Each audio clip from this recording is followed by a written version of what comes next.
The Accounts Receivable module in Dynamics GP allows me to easily analyze and manage my accounts receivable. Let's take a look at it. One thing that you'll want to do on a regular basis is to report on your open aging. So to do that, I'll go to Reports, go to Sales, look at my trial balance. I usually use Age Trial Balance with options. I'm going to create a new option here, call it Summary. I don't want to see the details, so I'm going to unclick that. And I want to report it to the screen. So I'll make that selection here, and I want to include it in the My Reports area. So I'll click on that, select the default, and then let's just take a look at it. Let's print it out, print it to the screen, and we'll see what it looks like. Here's my summary aging. You can see I have by accounts. I've got information on that particular account, and I've got the aging along to the right here. So let's save that as an option. And you can see how it's been added to my home page right here. Another task you may want to do is to apply open credits to transactions within your system. So to do that, I'm going to go to Transactions, Sales, and Apply Sales Documents. It brings up this screen here. Let me look up a customer. I'll select this one here because I know I have an open credit.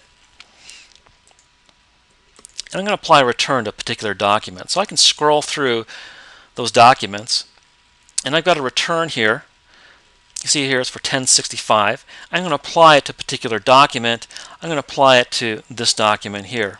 Now when I do that, it's going to apply the credit to this open receivables. It's going to adjust the amount, and that transaction will stay there. If I need to go back and correct it, I can easily do that. Another common task is to accept cash receipts. So let's see how you record that in Dynamics GP. I'm going to go to Transactions, Sales, and Cash Receipts. It brings up this screen here. Let me look up the customer.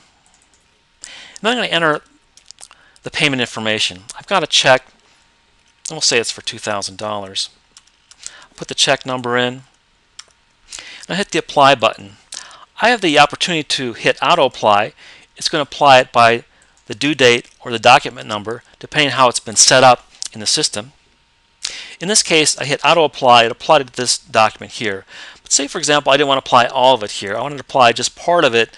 I could easily change this amount here. Let me change it to $1,500.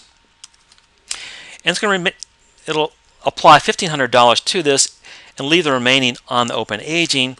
You can see here I have an unapplied amount. Maybe I want to apply that to this item down here. I can do that. It'll leave this amount on account, and I can always go back at a later time and apply that credit. So I'm going to hit OK. Now I've got all the information for this particular payment. I could save it into a batch or post it online in real time. Another task I may need to do is to void a transaction. To do that, I can go to Transactions, Sales, and Post to Transactions. Let me look up the cash receipt that I just did. So I'm going to look up the customer, and I'm going to select the document type, which was a payment, and I can scroll through here until I get to the number.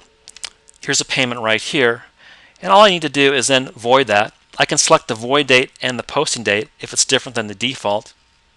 So I'm going to select void.